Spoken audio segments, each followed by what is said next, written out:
ಪ್ರೀತಿಯ ವೀಕ್ಷಕರಿಗೆ ಶಂಕರಾನಂದ ಟಿವಿಗೆ ಸ್ವಾಗತ ಸುಸ್ವಾಗತ. ಇವತ್ತಿನ ವಿಡಿಯೋನಲ್ಲಿ ಕ್ಯಾಲೆಂಡರ್ ತಿಂಗಳ ಮೊದಲನೇ ತಿಂಗಳಾದಂತಹ ಜನವರಿ ತಿಂಗಳ ಮಾಸ ಭವಿಷ್ಯ ಹೇಗಿದೆ ಅನ್ನುವಂತಹ ಮಾಹಿತಿಯನ್ನು ತಿಳ್ಕೊಳ್ಳೋಣ. ಅದಕ್ಕಿಂತ ಮುಂಚಿತವಾಗಿ ಯಾರಾದರೂ ಶಂಕರಾನಂದ ಟಿವಿ ಯೂಟ್ಯೂಬ್ ವಾಹಿನಿಯನ್ನು ಸಬ್ಸ್ಕ್ರೈಬ್ ಮಾಡಿಲ್ಲ ಅಂದರೆ ಸಬ್ಸ್ಕ್ರೈಬ್ ಮಾಡ್ಕೊಳ್ಳಿ. ಪಕ್ಕದಲ್ಲೇ ಇರುವಂತಹ ಬೆಲ್ ಐಕಾನ್ ಒತ್ತಿ.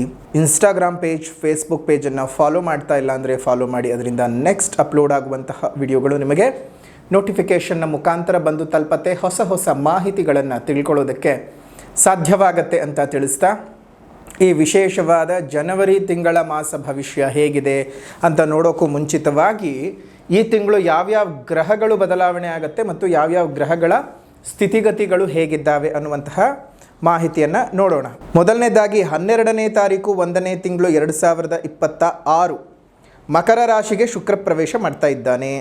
ಅದೇ ರೀತಿಯಾಗಿ 14ನೇ ತಾರೀಕು 1ನೇ ತಿಂಗಳು 2026ಕ್ಕೆ ಮಕರ ರಾಶಿಗೆ ರವಿ ಪ್ರವೇಶ ಮಾಡ್ತಾ ಇದ್ದಾನೆ. ಅದನ್ನು ನಾವು ಮಕರ ಸಂಕ್ರಮಣ ಅಂತ ಹೇಳಿ ಹಬ್ಬವನ್ನು ಆಚರಣೆ ಮಾಡ್ತೀವಿ, ಸಂಕ್ರಾಂತಿ ಹಬ್ಬ.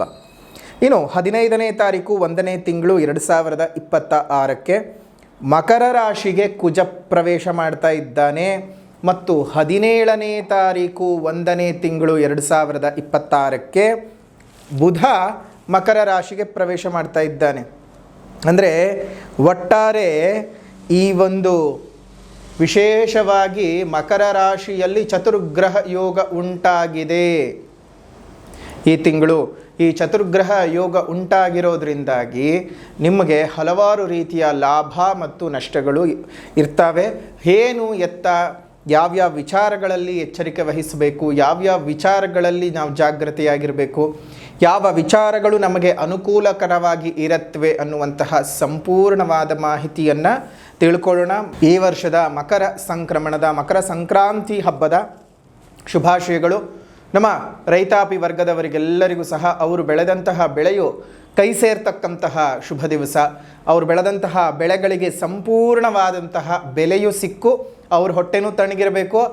ಜೊತೆಗೆ ನಮ್ಮನ್ನೆಲ್ಲ ಸಾಕ್ತಾ ಇರತಕ್ಕಂತಹ ಅವರಿಗೆ ದೇವರು ಒಳ್ಳೆಯದು ಮಾಡಲಿ ಅಂತ ಹೇಳಿ ದೇವರಲ್ಲಿ ಪ್ರಾರ್ಥನೆಯನ್ನು ಮಾಡ್ತಾ ಇದ್ದೇವೆ. ನಾಡಿನ ಸಮಸ್ತ ಜನತೆಗೆ ಮತ್ತು ಶಂಕರಾನಂದ ಟಿವಿಯ ಸಮಸ್ತ ವೀಕ್ಷಕರೆಲ್ಲರಿಗೂ ಸಹ ಮಕರ ಸಂಕ್ರಾಂತಿ ಹಬ್ಬದ ಹಾರ್ದಿಕ ಶುಭಾಶಯಗಳು.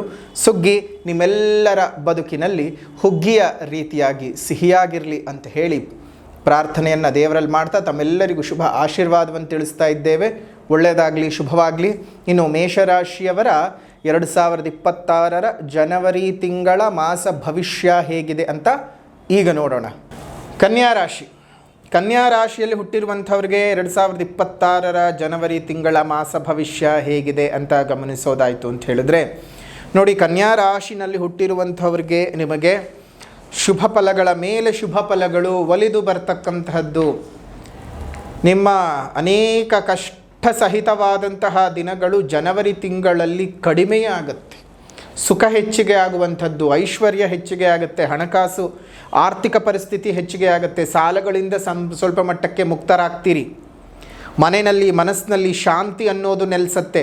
ನಿಮ್ಮ ಕೆಲಸ ಕಾರ್ಯಗಳಲ್ಲಿ ಅಭಿವೃದ್ಧಿಯನ್ನು ನೋಡ್ತೀರಿ. ಮಾಡುವಂತಹ ಪ್ರತಿ ಕೆಲಸವೂ ನಿಮಗೆ ಕೈ ಹಿಡಿದು ನಿಮ್ಮನ್ನು ಹರಸಿ ಹಾರೈಸುತ್ತೆ. ಶತ್ರುಕಾಟದಿಂದ ದೂರ ಆಗ್ತೀರಾ. ಹಿತಶತ್ರುಗಳಿಂದ ಬಂದಂತಹ ಸಮಸ್ಯೆಗಳಿಗೆ ಮುಕ್ತಿಯನ್ನು ಪಟ್ಕೋತೀರಾ. ಇನ್ನು ನಿಮ್ಮ ಮೇಲೆ ಬಂದಂತಹ ಆರೋಪ ಅಪವಾದಗಳಿಂದ ಮುಕ್ತರಾಗಿ ಬಹಳ ಸಂತೋಷವಾಗಿರ್ತೀರಿ. ತುಂಬ ದಿವಸಗಳಿಂದ ಮದುವೆಗೆ ಅಂತ ಹುಡುಕ್ತಾ ಇದ್ದರೆ ನಿಮ್ಮ ಇಷ್ಟದ ರೀತಿಯಲ್ಲಿ ಒಂದು ಮದುವೆಯ ವಿಚಾರಗಳು ಸೆಟ್ ಆಗ್ತಕ್ಕಂಥದ್ದಾಗುತ್ತೆ. ಅಂದರೆ ನಿಮಗೆ ಒಂದು ರೀತಿಯಾದಂತಹ ವೈಭೋಗದ ಜೀವನ ಅಂತಲೇ ಹೇಳ್ಬೋದು. ವೈಭೋಗದ ಫಲಗಳನ್ನು ಕೊಡತಕ್ಕಂತಹ ಶುಭ ಸಂದರ್ಭ ಕನ್ಯಾ ರಾಶಿಯವರಿಗೆ. ನೋಡಿ, ಒಂದೊಂದೇ ವಿಚಾರಗಳನ್ನು ಗಮನಿಸ್ತಾ ಹೋಗೋಣ.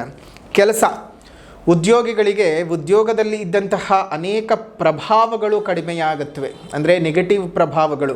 ಸಹೋದ್ಯೋಗಿಗಳೊಂದಿಗೆ ಇದ್ದಂತಹ ಕಿರಿಕಿರಿಗಳು ದೂರವಾಗುವಂತಹದ್ದು. ಮಾನಸಿಕವಾಗಿ ಬಹಳ ಗಟ್ಟಿ ಆಗ್ತೀರಿ. ಸಹೋದ್ಯೋಗಿಗಳೊಟ್ಟಿಗೆ ಅನೇಕ ಮನಸ್ತಾಪಗಳು ಬಂದು ಹೋಗ್ಬಿಟ್ಟಿರುತ್ತೆ. ಮೇಲಧಿಕಾರಿಗಳು ಹಿಂಸೆ ಕೊಡ್ತಾ ಇರ್ತಾರೆ. ವರ್ಕ್ ಪ್ರೆಷರ್ ಜಾಸ್ತಿ ಆಗಿರುತ್ತೆ. ಅಥವಾ ಕೆಲಸದ ವಾತಾವರಣನೇ ನಿಮ್ಗೆ ಇಷ್ಟ ಆಗ್ತಾ ಇರೋದಿಲ್ಲ. ಅಂತಹ ಸಮಸ್ಯೆಗಳು ತುಂಬ ಇತ್ತು ಅಂದರೆ ಈ ತಿಂಗಳು ಪರಿಹಾರ ಆಗುತ್ತೆ. ಶತ್ರುಗಳೇ ನಿಮಗೆ ಮಿತ್ರರಾಗ್ತಾರೆ. ಮೇಲಧಿಕಾರಿಗಳ ಶ್ರೀರಕ್ಷೆಯೂ ಸಿಗತ್ತೆ. ನಿಮ್ಮ ಕೆಲಸ ಕಾರ್ಯಗಳನ್ನು ಗುರುತಿಸಿ ಗೌರವಿಸಿ ಶುಭ ರೀತಿಯಾದಂತಹ ಪ್ರಮೋಷನ್ನು, ಟ್ರಾನ್ಸ್ಫರು ಅಥವಾ ಇಂಕ್ರಿಮೆಂಟ್ ಕೊಡೋದು, ಹೀಗೆ 10 ಹಲವು ಶುಭ ರೀತಿಯಾದಂತಹ ಏಳಿಗೆಯ ಒಂದು ಕ್ಷಣಗಳು ನಿಮ್ಮ ನೌಕರಿನಲ್ಲಿ ಇರ್ತಕ್ಕಂತಹದ್ದು. ಇನ್ನು ವ್ಯಾಪಾರ ಅಂತ ಬಂದ ಸಂದರ್ಭದಲ್ಲಿ ನೂತನ ವ್ಯಾಪಾರಗಳಿಂದ ಲಾಭವನ್ನು ಗಳಿಸ್ತೀರಾ. ಹಳೆ ವ್ಯವಹಾರಗಳಿಂದ ನಿಮ್ಗೆ ಅತ್ಯಧಿಕವಾದ ಧನಲಾಭಗಳು ಉಂಟಾಗುತ್ತೆ. ಹಣಕಾಸಿನ ಕ್ರೋಢೀಕರಣವಾಗುತ್ತೆ. ನೀವು ಈಗ ಹೊಸದಾದಂತಹ ಇನ್ವೆಸ್ಟ್ಮೆಂಟ್ಗಳನ್ನು ಮಾಡ್ಕೊಳ್ಳೋದಕ್ಕೂ ಸಹ ಗೋಚಾರದ ಪ್ರಕಾರವಾಗಿ ಬಹಳ ಶುಭದಾಯಕವಾಗಿದೆ. ಆದರೆ ಒಂದು ಸಲ ನಿಮ್ಮ ಜನ್ಮಜಾತಕವನ್ನು ತೋರಿಸ್ಕೊಳ್ಳಿ. ಯಾವ ರೀತಿಯಾದಂತಹ ಗ್ರಹದ ದಶಾಭುಕ್ತಿಗಳು ನಡೀತಾ ಇದೆ, ಯಾವ ಗ್ರಹದ ಅನುಕೂಲತೆಗಳಿದೆ, ಅನಾನುಕೂಲತೆಗಳಿದೆ, ಜಾತಕದಲ್ಲಿ ನಿಮ್ಮ ಕರ್ಮಸ್ಥಾನ ಏನಾದರೂ ಸುಸ್ಥಿತಿನಲ್ಲಿದೆಯಾ ಅಥವಾ ಏನಾದರೂ ಬಾಧಕವಾಗಿದೆಯಾ ತಿಳ್ಕೊಂಡು ಅದಾದ ನಂತರದಲ್ಲಿ ಕೈ ಹಾಕಿ. ಒಳ್ಳೆಯದಾಗುವಂತಹದ್ದು ಬಹಳಷ್ಟಿದೆ. ಒಳ್ಳೆ ರೀತಿಯಾದ ಏಳಿಗೆಗಳು ನಿಮ್ಮ ಬದುಕಿನಲ್ಲಿ ಬರುತ್ತವೆ. ಮತ್ತು ಹೊಸ ವ್ಯಾಪಾರಗಳನ್ನು ಆರಂಭ ಮಾಡ್ಕೊಳ್ಳೋದಕ್ಕೆ ಒಂದು ಸಲ ನಿಮ್ಮ ಜನ್ಮಜಾತಕ ತೋರಿಸ್ಕೊಳ್ಳಿ. ಅಥವಾ ಇನ್ಯಾವುದೇ ರೀತಿಯಾದಂಥ ಏಳು ಬೀಳುಗಳಿದೆ ಅಥವಾ ನಾನು ಹೇಳಿದ ಹಾಗೆ ನಿಮ್ಮ ಬದುಕಿನಲ್ಲಿ ಏನೋ ಶುಭ ಫಲಗಳು ಕಾಣಿಸ್ತಾ ಇಲ್ಲ ಅಂತಂದರೆ ಅಶುಭದಾಯಕವಾದಂಥ ಸಮಯ ನಿಮ್ಮ ಜನ್ಮಜಾತಕದಲ್ಲಿ ನಡೀತಿರುತ್ತೆ. ಅದಕ್ಕೆ ಬೇಕಾದ ಪರಿಹಾರದ ಮಾರ್ಗಗಳನ್ನು ಮಾಡಿಕೊಂಡು ಜೀವನನ ಸುಗಮವಾಗಿ ಸಾಗಿಸ್ಕೊಳ್ತಾ ಹೋಗಿ. ಜಾತಕ ತೋರಿಸ್ಕೊಳ್ಬೇಕು ಅಂದರೆ ಇಲ್ಲೇ ಇರುವಂತಹ ಫೋನ್ ನಂಬರ್ಗೆ ನೀವು ಫೋನ್ ಮಾಡೋದ್ರ ಮುಖಾಂತರವಾಗಿ ಅಥವಾ ವಾಟ್ಸಪ್ನಲ್ಲಿ ಮೆಸೇಜ್ ಮಾಡೋದ್ರ ಮುಖಾಂತರವಾಗಿ ಕಾಂಟ್ಯಾಕ್ಟ್ ಮಾಡಿ ನಿಮಗೆ ಸಂಪೂರ್ಣವಾದ ಮಾಹಿತಿಯನ್ನು ಕೊಡ್ತಾರೆ ಅಂತ ಹೇಳ್ತಾ, ಈ ಒಂದು ವಿಚಾರಗಳನ್ನು ನೋಡೋದಾದಾಗ ಅನುಕೂಲಗಳಿದ್ದಾವೆ. ವ್ಯಾಪಾರದಲ್ಲಿ, ನೌಕರಿನಲ್ಲಿ ಅನುಕೂಲಗಳಿದ್ದಾವೆ. ಇನ್ನು ಆರ್ಥಿಕ ಪರಿಸ್ಥಿತಿ ಹೇಗಿದೆಯಪ್ಪ ಅಂತಂದರೆ, ನಿಮ್ಮ ಜೀವನದಲ್ಲಿ ಬಹಳ ಅನೇಕ ಅಭಿವೃದ್ಧಿಯನ್ನು ನೋಡ್ತೀರಿ. ಹಣಕಾಸುಗಳು ಬಂದು ಕೈ ಸೇರುತ್ತೆ. ಸಾಲಗಳಿಂದ ಮುಕ್ತರಾಗ್ತೀರಿ. ನಿಮಗೆ ಯಾರಾದರೂ ಸಾಲಗಳನ್ನು ತಗೊಂಡು ನಿಮ್ಮಿಂದ ಹಣ ತಗೊಂಡು ಅವ್ರು ನಿಮಗೆ ಕೊಡದೆ ಒದ್ದಾಟ ಮಾಡ್ತಾ ಇದ್ದರು ಅಂತಂದರು, ಈ ತಿಂಗಳು ನಿಮಗೆ ಆ ಹಣಕಾಸುಗಳು ಬಂದು ಕೈಗೆ ಸೇರುತ್ತೆ. ಏನು ಯೋಚನೆ ಅಂತೂ ಮಾಡೋವಂಥ ಅವಶ್ಯಕತೆ ಇಲ್ಲ. ಹಣಕಾಸಿನ ಬೆಳವಣಿಗೆ ತುಂಬ ಚೆನ್ನಾಗಿದೆ. ಉಳಿಸ್ಕೊಳ್ತೀರಿ. ಖರ್ಚುಗಳು ಕಡಿಮೆ ಆಗುತ್ತೆ ಕನ್ಯಾ ರಾಶಿಯವರಿಗೆ ಈ ಒಂದು ತಿಂಗಳಲ್ಲಿ. ನೋಡಿ, ಯಾರಿಗೆ ತಾನೇ ಖರ್ಚು ಕಡಿಮೆ ಆದರೆ ಇಷ್ಟ ಆಗಲ್ಲ ಹೇಳಿ ಅಲ್ವಾ? ಪ್ರತಿಯೊಬ್ಬರಿಗೂ ಅವ್ರವ್ರ ಜೀವನಗಳಲ್ಲಿ ಖರ್ಚುಗಳು ಅಂತ ಬಂದಾಗ ಸುಮ್ಮನೆ ಖರ್ಚುಗಳಾಗ್ತಾನೆ ಇರುತ್ತೆ, ಉಳಿಸ್ಕೊಳ್ಳೋದಕ್ಕೆ ಸಾಧ್ಯ ಆಗಲ್ಲ. ಆದರೆ ನಮ್ಮ ಪ್ರಕಾರ ಏನಪ್ಪ ಅಂದರೆ, ನೀವು ದುಡಿಮೆ ಮಾಡೋದೇ ಖರ್ಚು ಮಾಡೋದಕ್ಕೆ.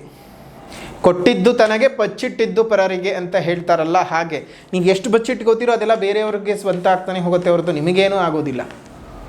ಹಾಗಾಗಿ ನಿಮಗೇನಾದರೂ ಆಗಬೇಕಾ, ನಿಮ್ಮ ಜೀವನದಲ್ಲಿ ಎಂಥದ್ದಾದರೂ ಒಳ್ಳೆಯ ಪರಿಸ್ಥಿತಿಗಳಾಗಬೇಕಾ, ಮೊದಲು ನಿಮ್ಮ ಜೀವನನ ನೀವು ಸರಿ ಮಾಡ್ಕೊಳ್ಳೋದನ್ನು ನೋಡ್ಕೊಳ್ಳಿ. ಬೇರೆಯವ್ರ ಬಗ್ಗೆ ಅಂತಹ ಯೋಚನೆಗಳೆಲ್ಲ ಅವಶ್ಯಕತೆ ಇಲ್ಲ. ಸೊ ಹಾಗಾಗಿ ಆರ್ಥಿಕ ಪರಿಸ್ಥಿತಿಯೂ ಸಹ ಒಂದು ಜನವರಿ ತಿಂಗಳಲ್ಲಿ ಕನ್ಯಾ ರಾಶಿಯವರಿಗೆ ಯೋಗದ ಫಲಗಳು ಜಾಸ್ತಿ ಇದ್ದಾವೆ. ವಿದ್ಯಾಭ್ಯಾಸ ಅಂತ ಬಂದಾಗ ಕನ್ಯಾ ರಾಶಿಯವರಿಗೆ ವಿದ್ಯಾಧಿಪತಿಯಾಗಿರ್ತಕ್ಕಂತಹ ಶುಕ್ರನು ಅಸ್ತಂಗತನಾಗಿದ್ದಾನೆ. ಸ್ವಲ್ಪ ಮಟ್ಟಕ್ಕೆ ಪ್ರಾಥಮಿಕ ವಿದ್ಯಾಭ್ಯಾಸವನ್ನು ಮಾಡ್ತಾ ಇರ್ತಕ್ಕಂತಹ ವಿದ್ಯಾರ್ಥಿಗಳಿಗೆ ಅಶುಭದಾಯಕವಾದಂತಹ ಪ್ರಭಾವಗಳಿದ್ದಾವೆ.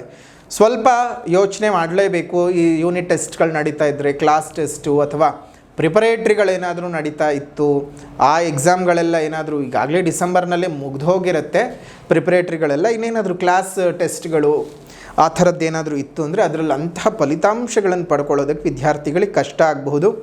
ಓವರ್ ಕಾನ್ಫಿಡೆನ್ಸಿಂದಾನೇ ನೀವು ಹಾಳಾಗಿಬಿಡ್ತೀರಾ. ಓವರ್ ಕಾನ್ಫಿಡೆನ್ಸ್ ಇಟ್ಕೊಳ್ಳೋದಕ್ಕೆ ಹೋಗಬೇಡಿ. ಎಷ್ಟು ಬೇಕೋ ಅಷ್ಟು ಫಲಿತಗಳನ್ನು ಪಡ್ಕೋಬೇಕು ಅಂದರೆ ಅಷ್ಟೇ ಪ್ರಕಾರದ ಒಂದು ನೀವು ಎಫರ್ಟನ್ನು ಹಾಕಲೇಬೇಕು. ಎಫರ್ಟ್ಲೆಸ್ಸಾಗಿ ನೀವು ಏನೂ ಮಾಡೋಕ್ಕಾಗಲ್ಲ. ಸ್ವಲ್ಪ ಎಫರ್ಟನ್ನು ಹಾಕೋದನ್ನು ಕಲೀರಿ. ಇಯರ್ ಸ್ಟಡೀಸನ್ನು ತೋರಿಸ್ತಕ್ಕಂತಹ ಗ್ರಹ ಅಂತ ಹೇಳಿದರೆ ಗುರುಗ್ರಹ ಕನ್ಯಾ ರಾಶಿಯವರಿಗೆ ಅದು ಬಹಳ ಸುಸ್ಥಿತಿನಲ್ಲಿದೆ, ಶುಭ ಸ್ಥಾನದಲ್ಲಿದೆ. ಒಂದು 10ನೇ ಮನೆಯಲ್ಲಿದ್ದು ನೇರವಾಗಿ ನಿಮ್ಮ ವಿದ್ಯಾಸ್ಥಾನದ ಮೇಲೇ ದೃಷ್ಟಿಯನ್ನು ಬೇರೆ ಕೊಡ್ತಾ ಇರೋದ್ರಿಂದ ಅತ್ಯದ್ಭುತವಾದ ಯೋಗ ಫಲಗಳು. ಈಗಾಗಲೇ ಡಿಸ್ಕಂಟಿನ್ಯೂ ಆಗಿರುವಂಥವರು ಸಹ ಪುನಃ ನಾನು ಕಂಟಿನ್ಯೂ ಮಾಡಬೇಕು ಅಂತ ಅಂದ್ಕೊಂಡ್ರು ಅದಕ್ಕೂ ಸಹ ಒಳ್ಳೆ ರೀತಿಯಾದಂತಹ ಫಲಾನುಫಲಗಳನ್ನು ವಿದ್ಯಾರ್ಥಿಗಳು ನೋಡೋದಕ್ಕೆ ಸಾಧ್ಯವಿದೆ. ಬೇರೆ ದೇಶಕ್ಕೆ ಹೋಗೋದು ಅಥವಾ ಬೇರೆ ಬೇರೆ ಪ್ರದೇಶದಲ್ಲಿ ಹೋಗಿ ಓದಬೇಕು ಅಥವಾ ಯಾವುದಾದ್ರೂ ಜಾಬ್ ಓರಿಯೆಂಟಲ್ ಕೋರ್ಸ್ಗಳನ್ನು ಮಾಡ್ಕೋಬೇಕು ಅಂತಂದರೂ ಬಹಳ ಚೆನ್ನಾಗಿದೆ. ಇನ್ನು ಆರೋಗ್ಯ ಅಂತ ಬಂದ ಸಂದರ್ಭದಲ್ಲಿ ನಿಮ್ಗಂತಹ ವ್ಯತ್ಯಾಸಗಳೇನೂ ಇಲ್ಲ. ಆದರೆ ಸಣ್ಣ ಪಟ್ಟ ದೃಷ್ಟಿದೋಷಗಳು ಉಂಟಾಗ್ತಿರುತ್ತೆ. ಅಂದರೆ ಬೇರೆಯವ್ರ ಕಣ್ಬಿದ್ದು ಮಾಡುವಂಥ ಕೆಲಸ ಕಾರ್ಯಗಳಲ್ಲಿ ಎಡವಟ್ಟಾಗ್ತಾ ಇರುತ್ತೆ. ಆಗಾಗ ದೃಷ್ಟಿದನ್ನು ಒಂದು ನಿವಾರಣೆ ಮಾಡ್ಕೋತಾ ಹೋಗ್ತಾಯಿರಿ. ಒಳ್ಳೆಯದಾಗಲಿ. ಇನ್ನು ಅದೇ ರೀತಿಯಾಗಿ ಎಚ್ಚರಿಕೆ ಅಂತ ಹೇಳಿದಾಗ ಮಾಮೂಲಿಯಾಗಿ ಹೇಳುವಂಥದ್ದೇ, ಅತಿ ಹೆಚ್ಚು ಯಾರನ್ನು ನಂಬಕ್ಕೆ ಹೋಗಬೇಡಿ. ಸುಮ್ಮನೆ ನೀವಾಯಿತು ನಿಮ್ಮ ಪಾಡಾಯಿತು ಅಂತ ನಿಮ್ಮ ಜೀವನ ನೀವು ಮಾಡ್ಕೊಂಡು ಹೋಗಿ ಸುಮ್ಮನೆ ನೀವು ಒಳ್ಳೆ ಮಬ್ಬಾಗಿ ಎಲ್ಲರನ್ನೂ ನಂಬ್ಕೊಂಡು ಹೋಗೋದು, ಕೊನೆಗೆ ಗುರುಗಳೇ ನಮ್ಗೆ ಅವ್ರು ಮೋಸ ಮಾಡಿದ್ರು ಇವ್ರು ಮೋಸ ಮಾಡಿದ್ರು ಅನ್ನೋದು. ಮೊದಲೇ ನೀವು ಕನ್ಯಾ ರಾಶಿಯವ್ರ ಪೆದ್ದುಗಳು. ನಿಮ್ಮ ವೇವ್ ಲೆಂತಿಗೆ ಮ್ಯಾಚ್ ಆಗದೆ ಇರೋರು ಅದು ಎಂಥವರೇ ಆಗಿರಲಿ ಅವ್ರನ್ನ ಹತ್ತಿರ ಸೇರಿಸ್ಕೊಳ್ಳೋದು ಬೇಡ. ಇನ್ನು ಸಂತೋಷದ ವಿಚಾರಗಳು ಸಾಕಷ್ಟು ನಡೆಯುತ್ತೆ, ಎಲ್ಲವೂ ಸಹ ಸಂತೋಷ ರೀತಿಯಲ್ಲೇ ಇದೆ. ಪರಿಹಾರ ಅಂತ ಬಂದಾಗ ಮೊದಲನೇದಾಗಿ ಸಾಮಾಜಿಕ ಪರಿಹಾರ. ಸಾಮಾಜಿಕ ಪರಿಹಾರ ಅಂದಾಗ ಪ್ರಕೃತಿಯನ್ನುಳಿಸಿ ಪ್ರಕೃತಿಯನ್ನು ಬೆಳೆಸಿ ಇನ್ನಿತರ ಜೀವ ಜಂತುಗಳಿಗೆ ಒಂದಿಷ್ಟು ಆಸರೆಯಾಗಿರಿ. ಮುಂದಿನ ಪೀಳಿಗೆಯ ಉಸಿರು ಚೆನ್ನಾಗಿರ್ಬೇಕಂದ್ರೆ ಹಿಂದೆ ಹಸಿರನ್ನು ಉಳಿಸ್ಕೊಳ್ಬೇಕು. ಹಸಿರನ್ನು ಉಳಿಸ್ಕೊಳ್ಳೋದ್ರ ಬಗ್ಗೆ ಜಾಗೃತರಾಗಿ ನಿಮ್ಮ ಸುತ್ತಮುತ್ತ ಇರುವಂತಹ ಉದ್ಯಾನವನಗಳಲ್ಲಿ ಒಂದೊಂದು ಹಣ್ಣಿನ ಗಿಡಗಳನ್ನು ನೆಟ್ಟು ಪೋಷಣೆಯನ್ನು ಮಾಡಿಸಿ ಅದರಿಂದ ಮುಂದಿನ ದಿನಮಾನಗಳಲ್ಲಿ ನೀವು ನೆಟ್ಟು ಬೆಳೆಸಿದಂತಹ ಗಿಡ ಮರವಾಗಿ 4 ಪಕ್ಷಿಗಳಿಗೆ ಪ್ರಾಣಿಗಳಿಗೆ ಆಸರೆಯನ್ನು ಆಹಾರವನ್ನು ನಮ್ಮೆಲ್ಲರಿಗೂ ಪ್ರಾಣವಾಯುವನ್ನು ಕೊಡೋದನ್ನು ನೀವೇ ನೋಡಿ ಸಂತೋಷ ಪಡಬಹುದು.